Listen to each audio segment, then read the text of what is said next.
The Committee on Homeland Security, Subcommittee on Transportation and Maritime Security will come to order. Without objection, the Chair may declare the subcommittee in recess at any point. Today's hearing will review the progress of the Coast Guard's Polar Security Cutter Acquisition Program. I now recognize myself for an opening statement. Today, we're reviewing the progress, frankly, the lack thereof, of the Coast Guard's Polar Security Cutter Program and discussing strategies to ensure the successful completion of this vital acquisition effort. This issue is of paramount importance. The United States must be able to operate effectively in the Arctic to safeguard our nation's security and strategic interests in this rapidly changing region. While the Arctic has long been a region of immense importance, it has recently become a key arena for geopolitical competition.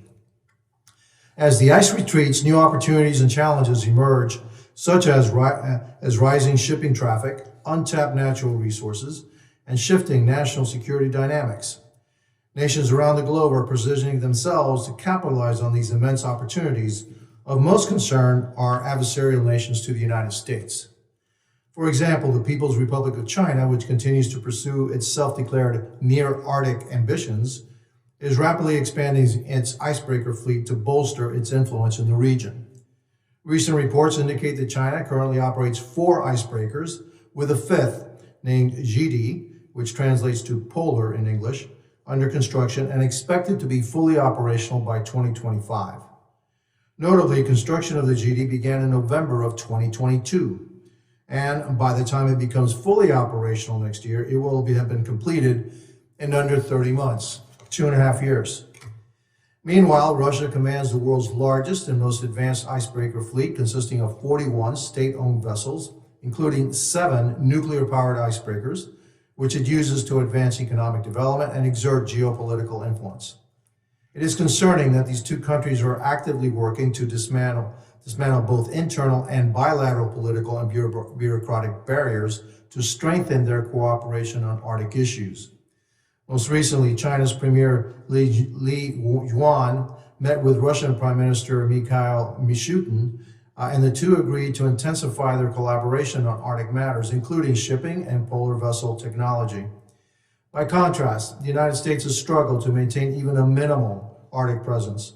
The Coast Guard, our nation's primary operator in the Arctic, is relying on just one aging heavy icebreaker, the Polar Star, which is already well past its intended service life, and a single medium icebreaker, the Healy. This is unacceptable. A nation as powerful, resourceful, and innovative as ours must rise to the challenge and do better. The Polar Security Cutter sought to address this critical capability gap, yet delays, cost overruns, and mismanagement have plagued the program from the start. Despite being announced in 2018, let me repeat that, despite being announced in 2018, we're no closer to having an operational Polar Security Cutter now than we were then. The first Polar Security Cutter was originally slated to be operational in, this year, 2024. However, based on current estimates, it will not enter service until 2030 at the earliest. Furthermore, the Coast Guard now estimates that the delivery of the first Polar Security Cutter will cost significantly more than originally anticipated, with the actual cost likely aligning more closely with the figures outlined in the Congressional Budget Office's The Cost of the Coast Guard's Polar Security Cutter report, released in August of 2024 in response to requests from Chairman Green and myself on this matter. Given the growing geopolitical importance of the Arctic, I am deeply concerned by this delay and cost overrun. The lack of progress on this program is a disservice to the women and men of the Coast Guard, who are tasked with executing the mission under increasingly challenging conditions. It also undermines our nation's ability to project power, uphold international norms, and compete in a region that will only grow more important in the years to come. As Vice Admiral Gautier stated to this committee in November of 2023, as a great nation, we need to be able to respond at the time and place of our desire, and the Coast Guard needs to advance and grow our assets in order to achieve that. While this situation has been frustrating, we can't afford to dwell on the past failures. Instead, we must focus on the path forward and ensure that the Coast Guard has the assets it needs to meet its mission in the polar regions and protect our national interests. I'm encouraged by my recent discussions with the Coast Guard, which have provided valuable insights into their ongoing efforts. It is evident that the Coast Guard is maintaining a strong and collaborative relationship with the Bollinger shipyards, working diligently to address key aspects of the program. Bollinger is making significant progress toward faithfully executing the PSC program while working with the Coast Guard to finalize the necessary contract modifications, which will formally establish new cost and schedule parameters. I'm cautiously optimistic about the direction these efforts are heading and the potential positive impact they could have on the Polar Security Cutters program ultimate success. I'm also excited about the direction the incoming administration may take in addressing the urgent need for U.S. icebreakers. The Trump administration has an opportunity to prioritize this issue and explore innovative solutions such as enhancing cooperations with allied nations to fill immediate capability gaps.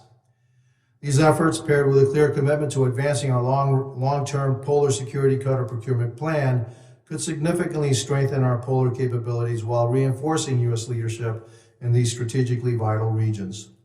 This hearing provides an opportunity to evaluate the status of the Polar Security Cutter, determine the necessary steps to sustain and expand recent progress, and looks to hold accountable those responsible for delivering this critical capability. Thank you to our witness, Vice Admiral Allen, for appearing before the subcommittee today to discuss this important topic. I look forward to your testimony. And now I'll yield to the ranking member for his opening statements. Thank you, Chairman Jimenez, and for calling today's hearing, and thank you, Vice Admiral Allen, for joining us today. Today's hearing follows the hearing that this committee held in May to examine the Coast Guard's shipbuilding efforts and other acquisition programs. At that hearing, we discussed the importance of Arctic region to U.S. interests. In the Arctic, a changing climate and melting ice caps have allowed for increased shipping, energy exploration, economic competition, and power projection. Russia and China have amplified their presence in the region, including through joint military exercises. Yet the Coast Guard has been challenged to maintain a regular presence in the Arctic due to a lack of modern icebreakers. The Coast Guard has only one heavy icebreaker, the Polar Star, and one medium icebreaker, the Healy. The Coast Guard continues to carry out commendable projects to extend the service life of these cutters, but nevertheless, they are aging and insufficient to meet the Coast Guard's long-term needs. In 2016, the Coast Guard and the U.S. Navy jointly established the Polar Security Cutter, or PSC, program to begin the process of acquiring American-made heavy icebreakers. In 2019, the Coast Guard awarded a contract for the initial PSC to be delivered in late 2024. We are here in late 2024, and the Coast Guard is only now beginning to construction of the cutter.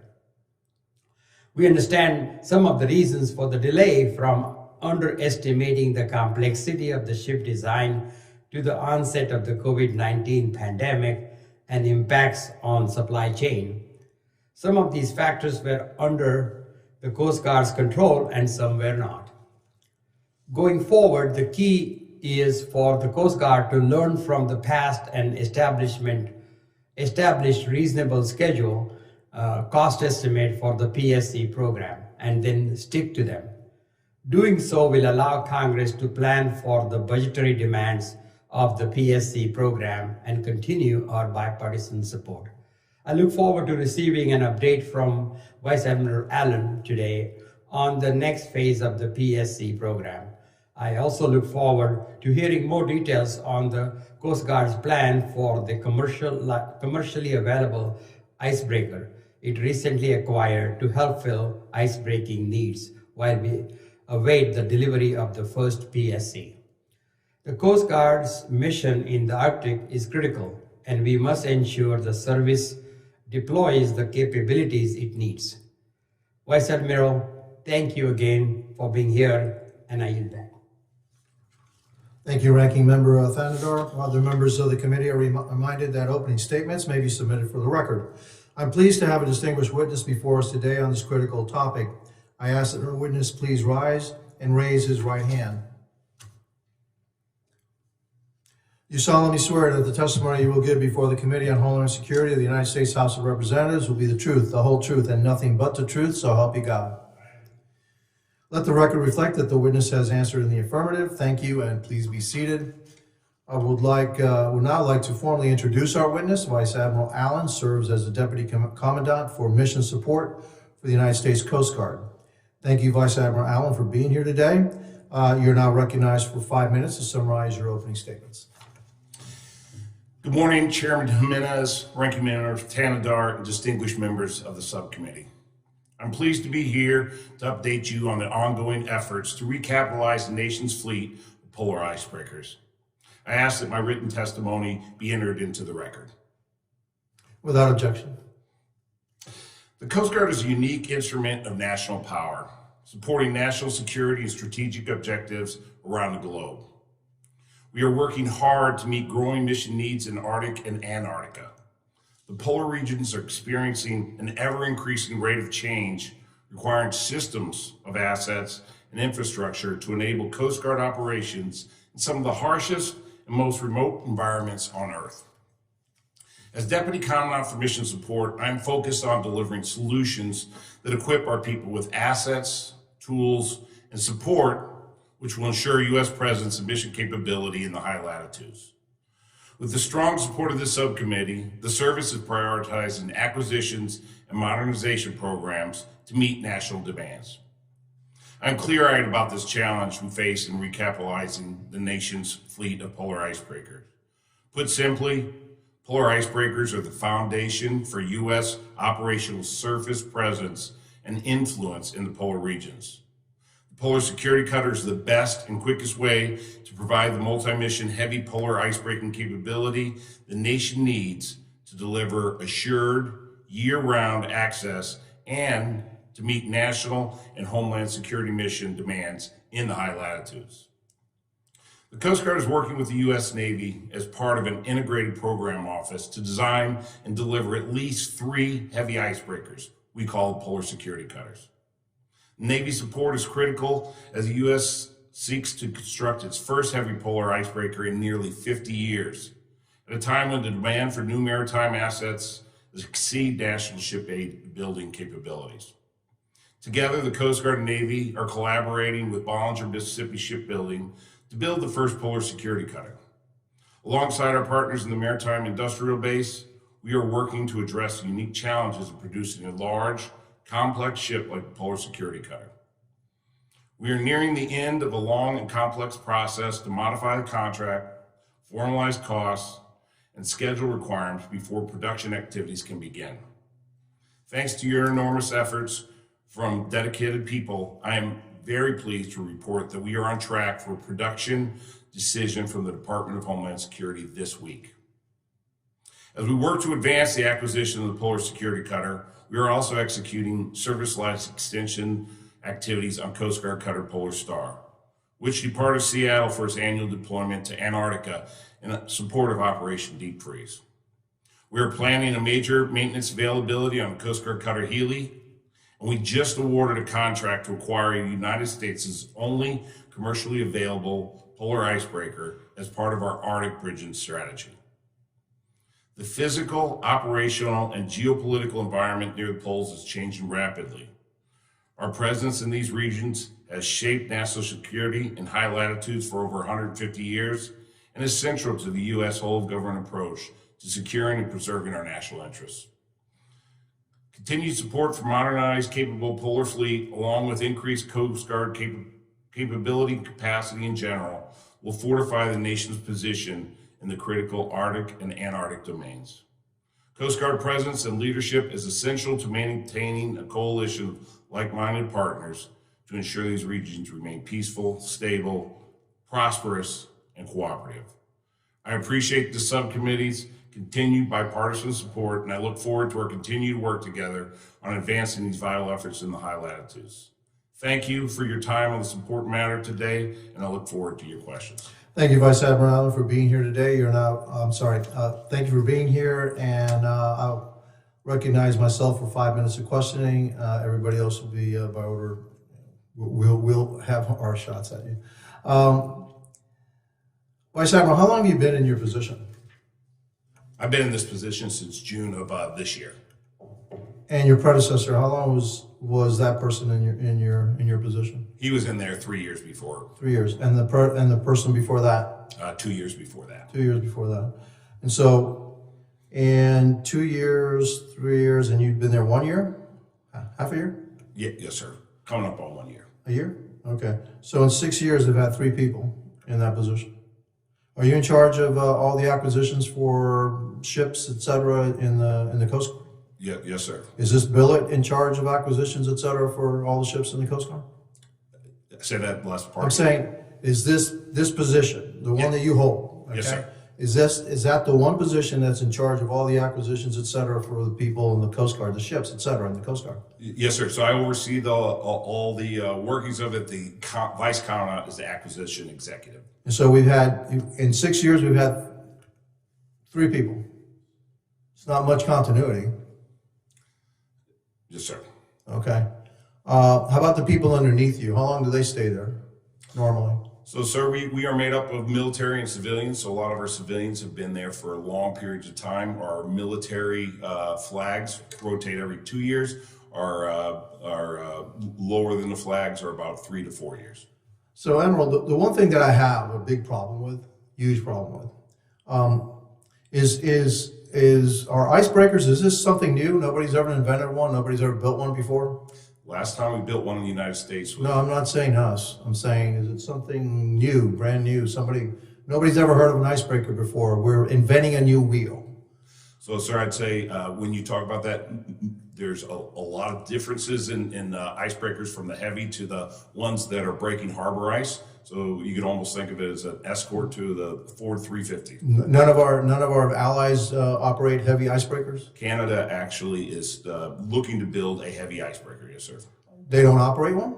They operate one, yes. Okay. The Finns, they operate any icebreakers? I do not think they operate any heavy icebreakers, but they operate a lot of icebreakers in and around the Fords. My frustration, Admiral, is 6 years since this program has been authorized, and we still don't have a final design.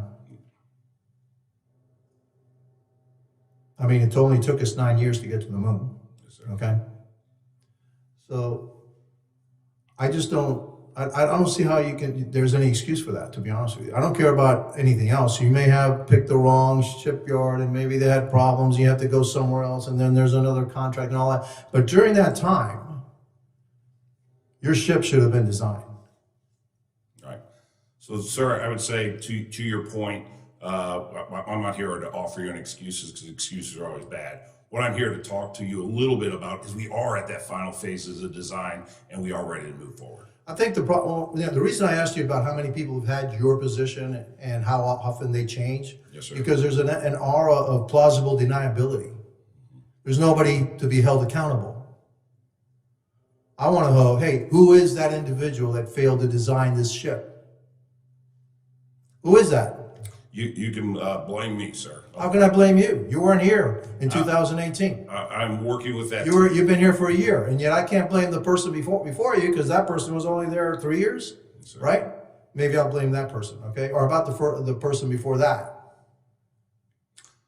I think what we're looking to do, sir, is show you that we've learned, that we've moved forward, and that we have the opportunity to build a polar security cutter, a heavy icebreaker, by 2030. I think the point I'm trying to make is not just about the Coast Guard. This is the problem with our entire defense industry and the entire. And I know you're not the Pentagon, all right? Right, sir. But the way that we procure things, the way that we construct things, the Chinese, I just gave you the example that there will be from construction to delivery is 2.5 years.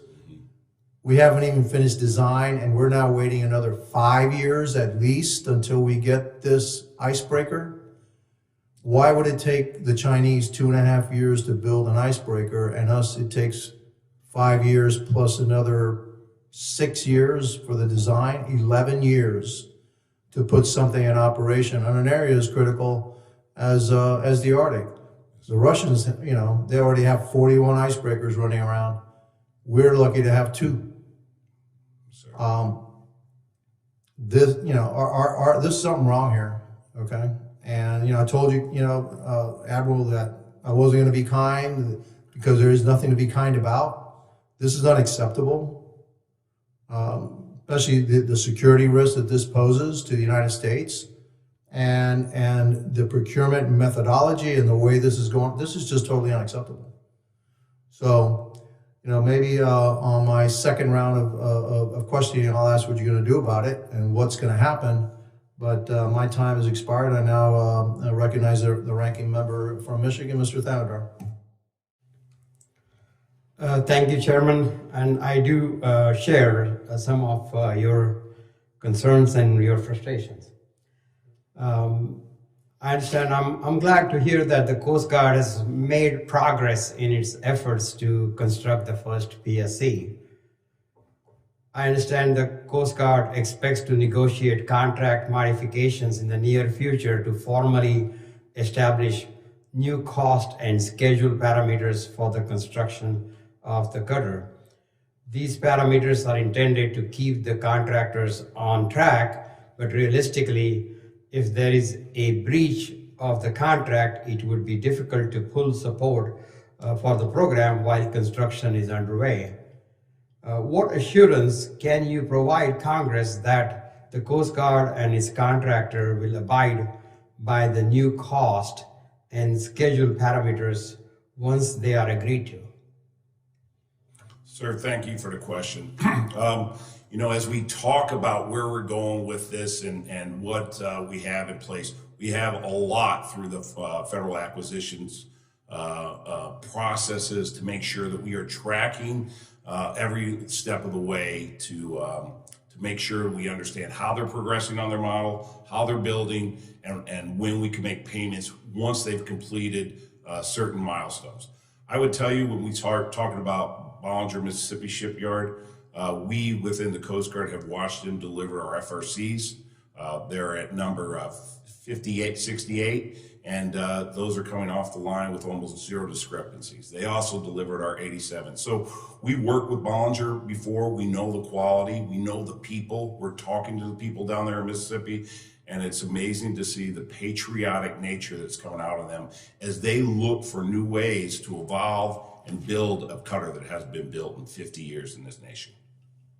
What remedies will the Coast Guard have if there are further delays or cost overruns in the future?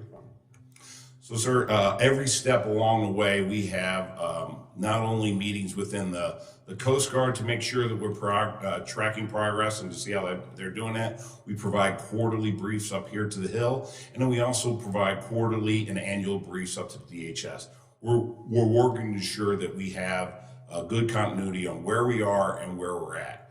I think with all the work that's been done, especially in the last year with design and some prefabbed sections of the ship to help the shipbuilder learn, we are on a good track to that when we begin construction, we'll have something that we can actually report right away.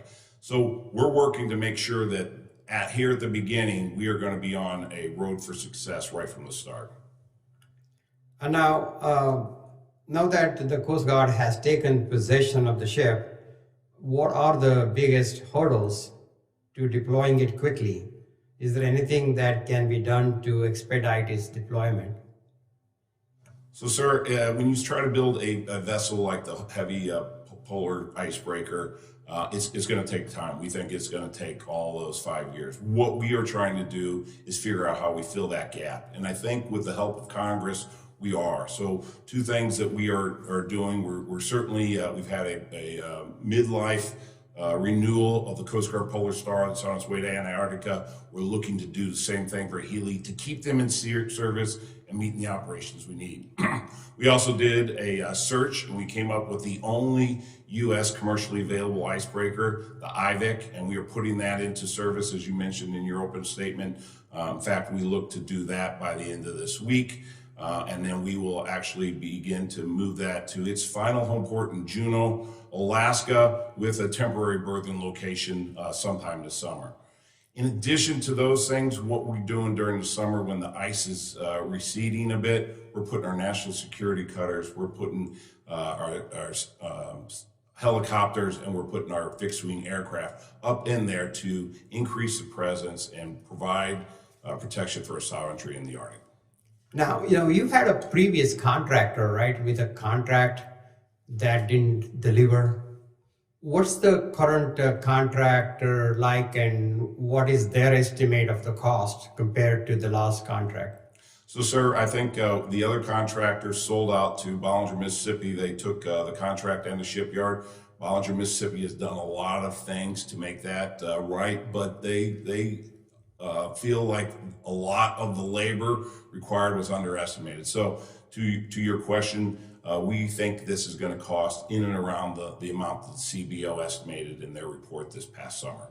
So is this 50% higher than the last contract, or 20% higher? What is it? It's about 50% higher, sir, but we're still negotiating that, and we'll finalize those negotiations in January. All right. Thank you, Admiral. Yes, sir.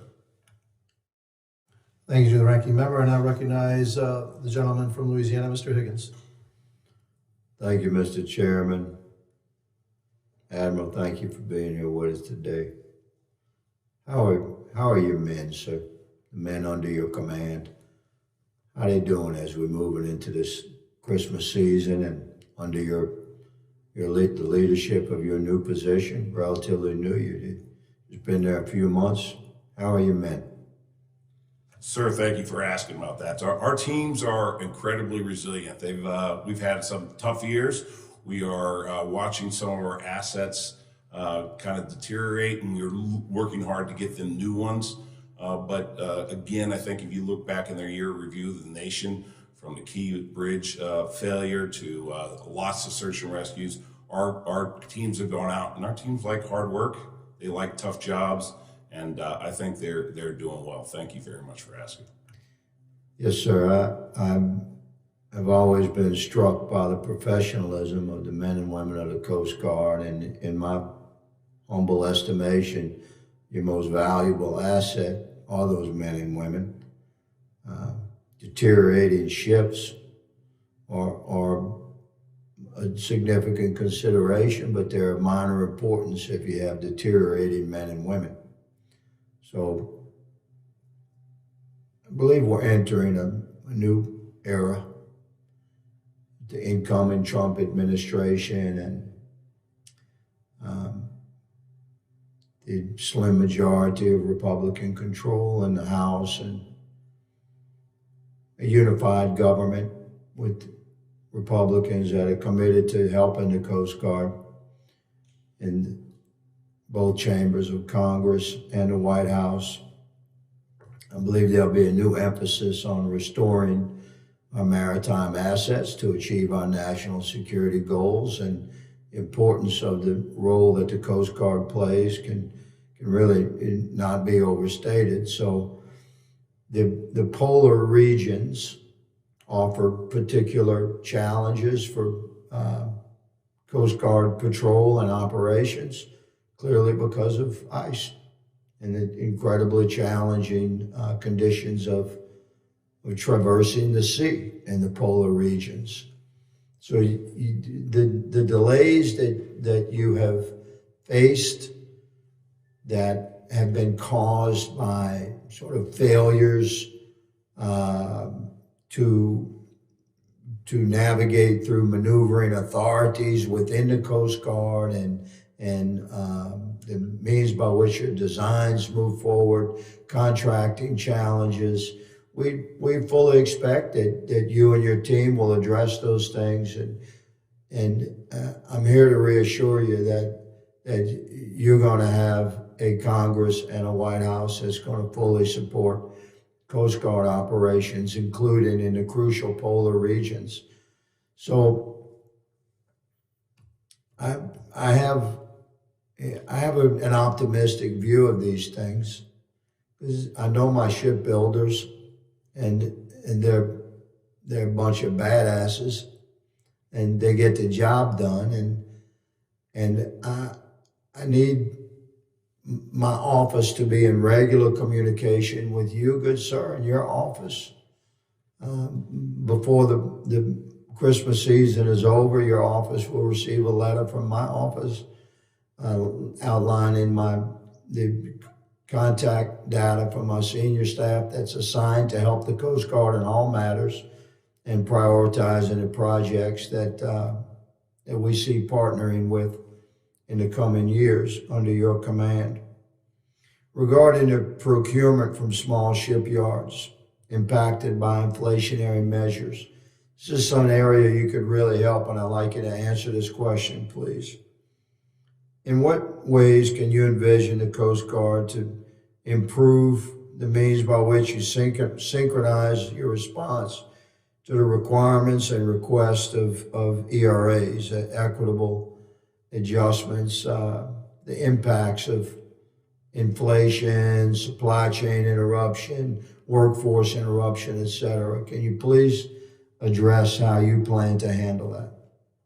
Yes, sir. Thank you for that question. I would say two things. When we start to look at our industrial base of this nation, we're not going to be able to solve the problems we have in this industrial base one contract at a time, whether that's Navy, whether that's Coast Guard, or whether that's commercial. We need to make sure we're investing within those within those small shipyards and large shipyards to get that industrial base. The second thing I'd say is when you look at that, because we haven't invested, we look at some of these individual contracts and prices skyrocketing when the maritime inflation rate over the last 4 years equals what it was the previous 20 years. So there has been a lot of cost escalation in there. That said, we need contractors that are willing to build tough and complex ships. And if we're not willing to give them an equitable adjustment when they understand what it takes to build and make those, then we are not going to have those shipyards around to help us out. So, yes, sir, we are looking at that equitable adjustment. Thank you, Admiral. You can consider me and my office at your avail, and we'll partner in the coming years, sir. Thank you. Thank you, gentleman from Louisiana. The chair now recognizes the gentleman from New York, Mr. Kennedy. Thank you, Chairman Jimenez and Ranking Member Thanadar for hosting this hearing on polar ice cutting. Vice Admiral Allen, thank you for being here, for your testimony, for your service to our country. Marine commerce in the Great Lakes is vital, with tens of millions of metric tons moved across the Great Lakes and hundreds of thousands of jobs that are supported here in the United States. In the winter months, like these months we're in today, the ice forms up on the Great Lakes. It gets in the way of commerce. It disrupts supply chains. It poses safety risks to vessels. And it's a disruptive force, especially in shallow lakes like Lake Erie, which my community that I live in the district that I represent, directly abuts, along with Lake Ontario. And the Great Lakes region really relies upon these icebreakers, these ice cutters. Without these icebreakers, our economy takes a massive hit. And it's concerning that the fleet has significantly aged and has actually been depleted from 20 ships down to 11 ships currently. As you know, there was a decrease in funding that was asked for from $55 million ultimately to what was allocated to $20 million. Can you talk about the risk that's posed by that $35 million shortfall for the icebreaker program? Yes, sir. So when you start talking about the Coast Guard cutting Mackinac, we almost referred to her as one of our newer cutters, but she's 20 years old, and she is the only cutter that's providing the kind of cuts within the Great Lakes that'll allow those big ore ships to move and keep commerce going. We also have a system of ships between our 225-foot buoy tenders and our 148-foot ice-breaking tugs. And that system provides some capability for us in the what we would call milder winters. If we get into heavy winters, we would probably need to meet the demands of that to Mackinac-like icebreakers. Right now, we have good relationships with Canada, and Canada has some bigger icebreakers in there, and we work with them to keep that ice cleared because they have some of the same challenges. But to your point, we needed $55 million to get the new icebreaker get ready and headed towards where we need to establish a program office and start design. We got 20 million. Thank you. We're short. Thank you. You're short. What would $55 million accomplish? So, sir, to stand up our program office, we're already doing some things on indicative design for what a icebreaker up in the Great Lakes would look like, but it would allow us to push that forward, and it would allow us to get ready to have a design so that we could start to go towards not only indicative design, but an awarded contract for final design and build. And let me be clear, this is the Great Lakes. I'm talking about Lake Erie, Lake Ontario, fed through Canada, the Welland Canal, up through the St. Lawrence Seaway, out to the Atlantic. This is shipping for the entire eastern seaboard and northeast of the United States into the Midwest. This has a tremendous impact on our national economy, and it needs to be resolved. There have been funds that have been authorized and appropriated for construction of a new icebreaker, but haven't passed the first hurdle yet for approval. What's causing the delay? So, sir, we were asked to start a program office by January 1st of 2025, and we will have that in place. It'll be a small office that begins to take that indicative design, which we took some risk at going at with Coast Guard resources, but we'll be able to build on that to get to where you're talking about, to be able to provide that kind of ice breaking for the Great Lakes.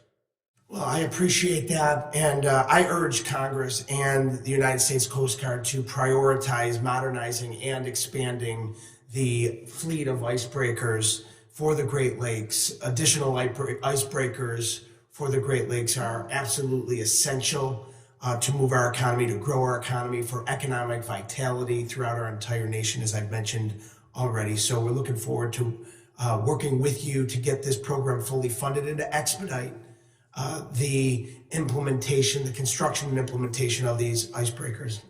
Chairman, I yield back. The gentleman from New York yields back. I now recognize another gentleman from New York, Mr. Lalota. Not enough New Yorkers on Homeland Security, Chairman. But thank you for hosting this meeting. Admiral, how are you, sir? Really good, thank you. Admiral, is the United States a maritime nation? It is absolutely a maritime nation, and our GDP relies on those goods that are flowing into the country. Perfect answer. Is being a maritime nation important to both our strategic military interests as well as our economic interests, Admiral? Absolutely. It provides us strategic advantages, not only for what we're doing for security of this nation, but the economics that move in and out everywhere from into the heartland, into those things, and overseas and into our ports. And as part of being a successful maritime nation include having a presence in the Arctic? It absolutely does, because again, we have 50 states. Alaska is up there, and Alaska is a border state with the Arctic that has waters that are being where we have PRC and Russians. We know are operating in some of our EEZ, economic exclusive zones. And Admiral, to be successful in the Arctic, is it necessary to have icebreakers? Yes. And how many icebreakers do we have? We have one heavy icebreaker, the Polar Star. We have a medium icebreaker, the Healy, and we just purchased the old IVEC that we will be renaming the Storis when we take it over and commission it this summer. Does that make it 3, Admiral? Yes, sir. And exactly how many icebreakers does China have? China has right now 4, and they're in construction for 2. And how about Russia? Russia has 55 with construction for 10. So 3 for us, 4 for China. You said 55 for Russia? Yes, sir. How would you describe the operational capability of our icebreakers? So I would say the operational capability of the Polar Star, it was built in the early 70s. We've had to refurbish that. It was supposed to be good for a life of about 30 years. So we are now up to almost 50 years with that. It is providing what we need. It's breaking 19 feet of ice. It's going to go into McMurdo and be able to resupply it, and it will be able to do that on its own. It's got the capabilities we need. The newer icebreakers won't be, will break ice in a different way, but it'll be even more effective with new hull designs and engines. And on the Chinese 4, how would you describe their operational capability? So I would tell you that they are trying to build heavy icebreakers like we have. They have heavier icebreakers, but right now they're down in Antarctica with 2, and they need 2 for self-rescue. And on the 55 Russian ones, how would you describe those? So they have 7 heavy icebreakers, including some that are nuclear powered. They have certainly a lot of coasts and ports that they're clearing on that Northeast Passage to have their own commerce pole, but they've got a tremendous icebreaking capability. So we have 3, the Chinese have 4, the Russians have 55. Would you agree that the Russians and the Chinese, at least collectively, have a greater ice-breaking capability in the Arctic than we do? I would. And what are we going to do about that, Admiral? So I think we are going to do 2 things. We are going to deliver to the nation this polar security cutter that we are working right now with Bollinger, Mississippi shipyards to do in 2030. Right after that, with the help of Congress and funding, because we need funding if we are going to invest in the Arctic and Antarctic, we will build 2 more that will roll off those lines at 2 years after each other. So we will have a total of 3 of those by the year 2034. In addition, we've always said that for us to be capable of operating there, we need 8 to 9 icebreakers, at least 3 heavies. So we also need to look at how we fill the rest of that gap that we know is standing by. If we get to the 8 or 9, will we be still inferior to our adversaries? Will we be on par, or will we be superior with the 8 or 9? Our ice-breaking capabilities compared to theirs. So based upon the ports that we have up there and the activity that we're seeing, we are focused on sovereignty of our waters. And we think through a bunch of different studies and strategic looks that 8 to 9 will provide us that capability that we need to project sovereignty and protect our resources. I only have about 30 seconds left, Admiral, but what other capabilities do you require in order to have strategic dominance in the Arctic?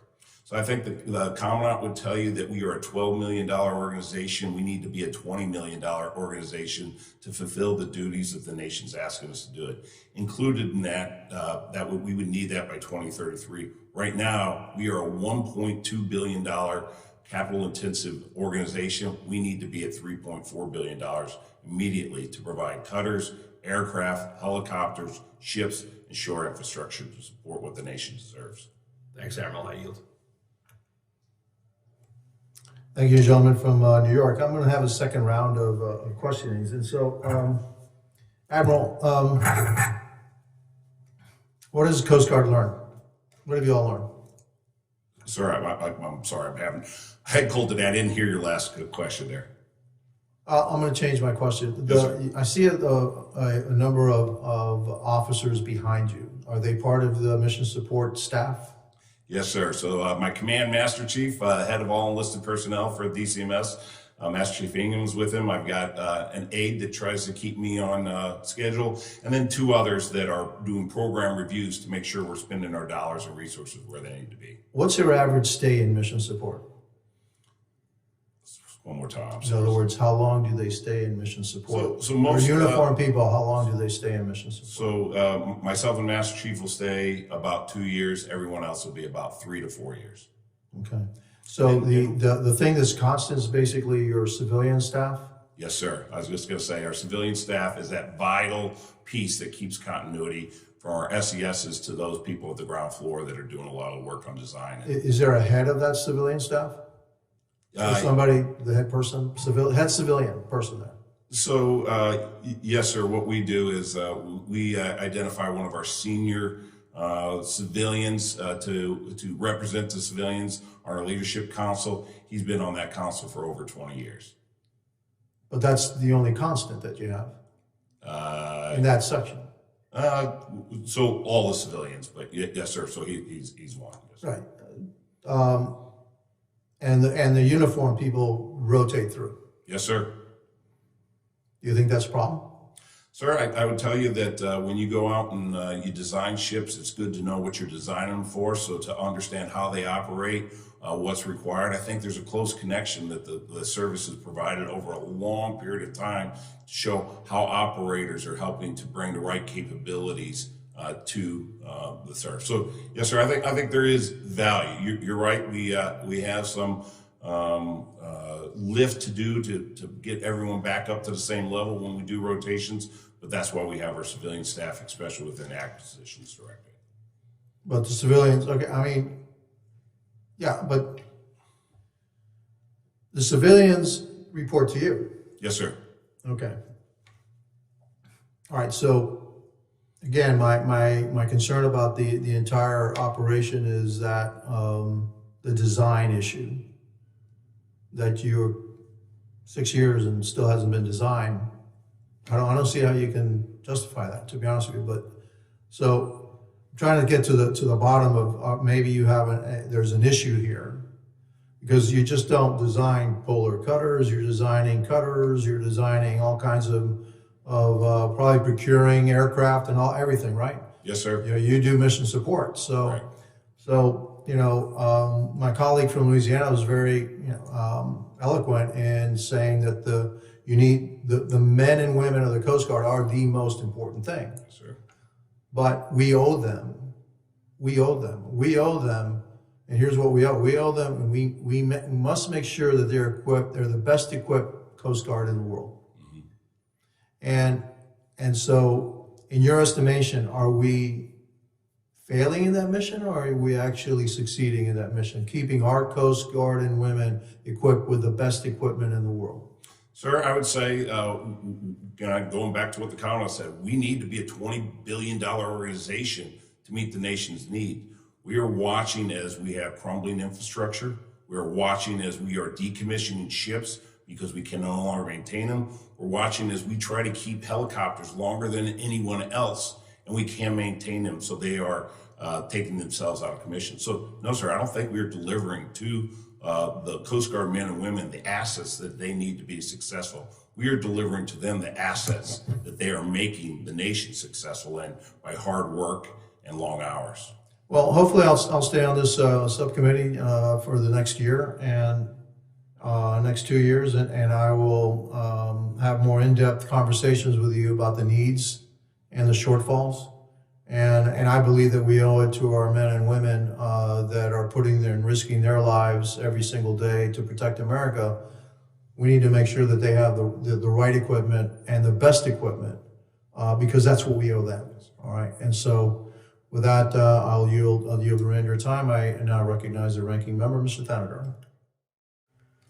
Vice Admiral, just a quick question here.